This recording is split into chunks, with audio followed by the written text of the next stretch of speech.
What is up, beautiful people? It is Tuesday afternoon.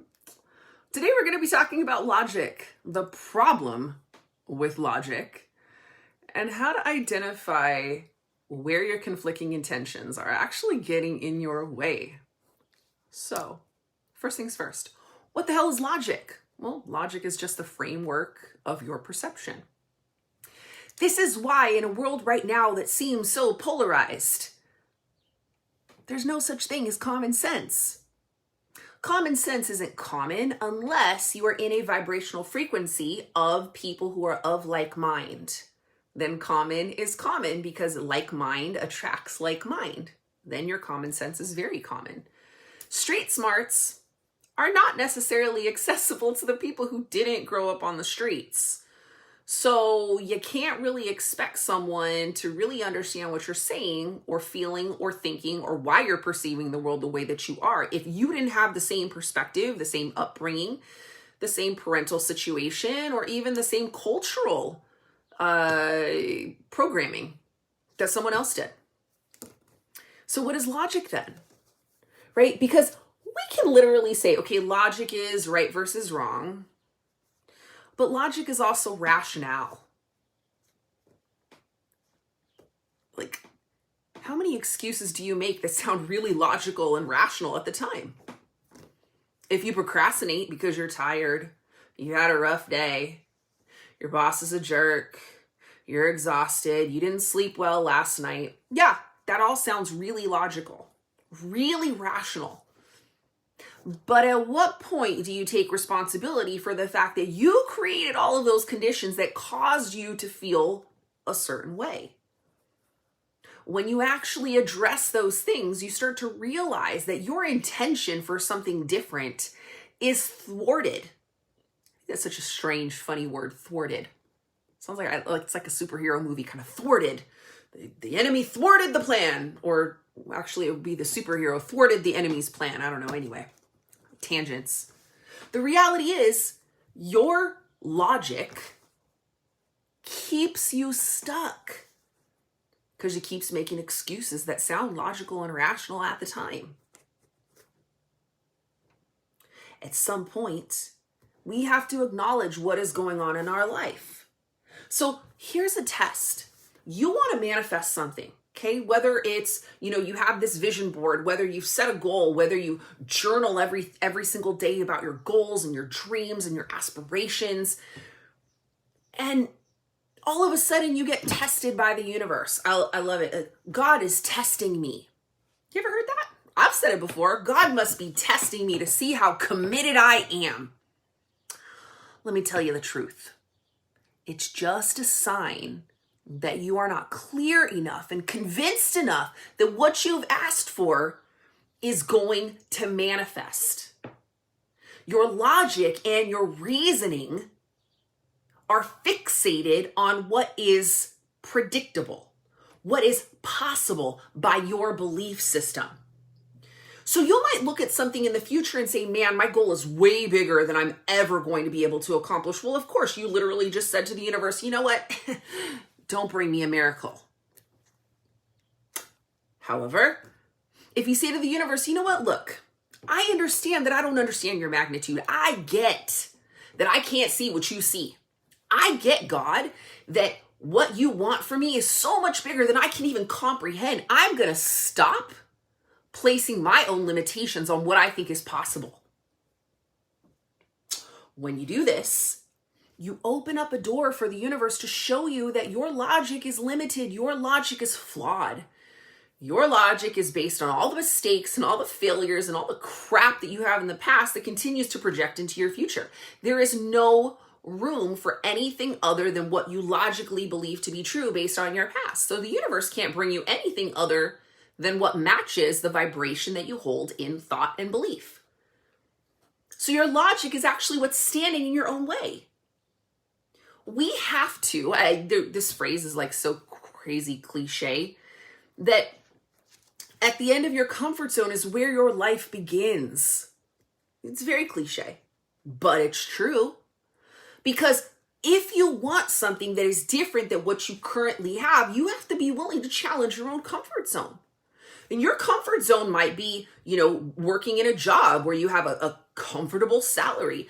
And maybe it's painful because you don't really like your job, but the salary is good enough that you don't challenge whether or not you should make a leap.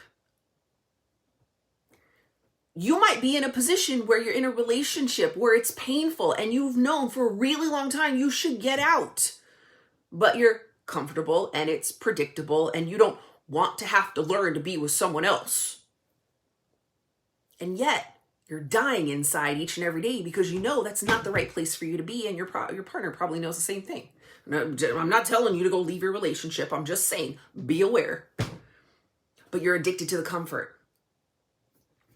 You might be in, say, for example, a physical body that is very comfortable to you, and you'd rather normalize it than push the boundaries of your comfort zone. And say, you know what? Maybe it's not my age that is the reason for me starting to deteriorate. Maybe it's my lifestyle habits. Maybe I need to cut back on the sugar. Maybe I need to cut back on the bread. Maybe I need to cut back on the fast food. Right? Ask yourself these questions. Do that deep inquiry. Because your logic on a daily basis that's continuing to say, no, sugar's fine. Oh, a little bit here, a little bit there. Well, a little bit here and a little bit there are adding up. Same thing with being in toxic relationships and being influenced by the toxic energy around you. And the same thing with your passion and your purpose that are calling you forward and you saying, no, I'm comfortable where I'm at. Logically, on paper, it sounds rational to just stay put. It's predictable. It's safe. But that's not where you're going to thrive. You are a conscious creator. You were meant for bigger things. You aren't supposed to play small. You didn't come here to play by the rules. And I don't know about you, but being bored gets me in trouble.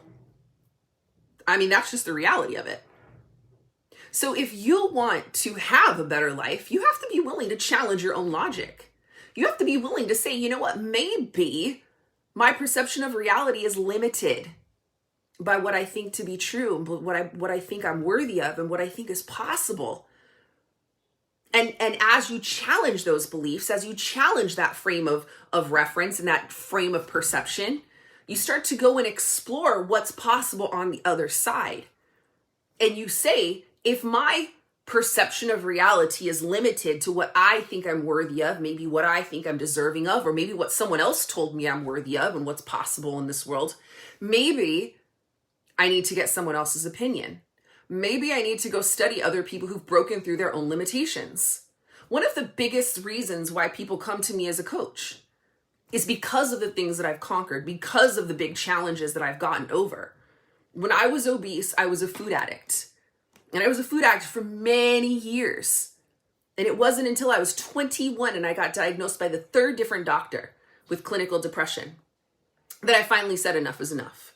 It wasn't until that moment that I finally called bullshit on myself and said, I need to stop making excuses. I need to stop falling victim to an inanimate object that is food and giving it power over me.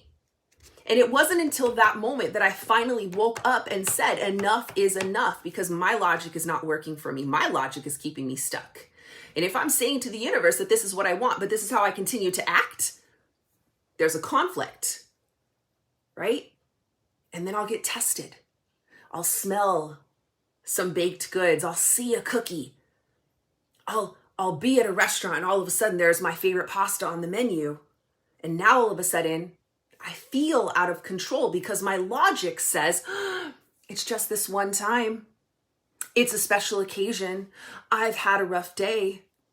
Just like with any addict to any emotional pattern, we will find an excuse to perpetuate the pattern. We will find an excuse. We will find a reason to stay stuck. It's logical and it makes sense and it's rational in our minds, but really, it's telling the universe, really, I don't want what I'm asking from you because I'm choosing something different. I'm going to act a different way.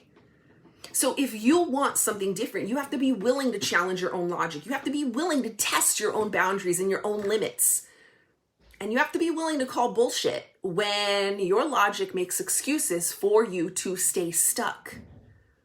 The key to manifesting something different is to align your priorities with your intention. Realign your actions with your goals.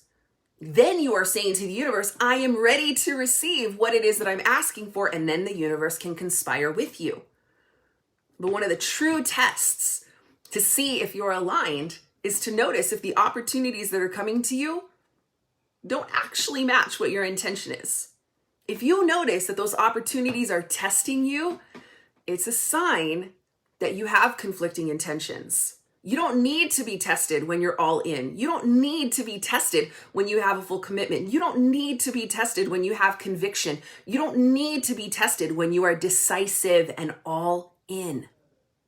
And yet, those things are given and gifted to you by the universe as a sign to let you know that you are out of alignment.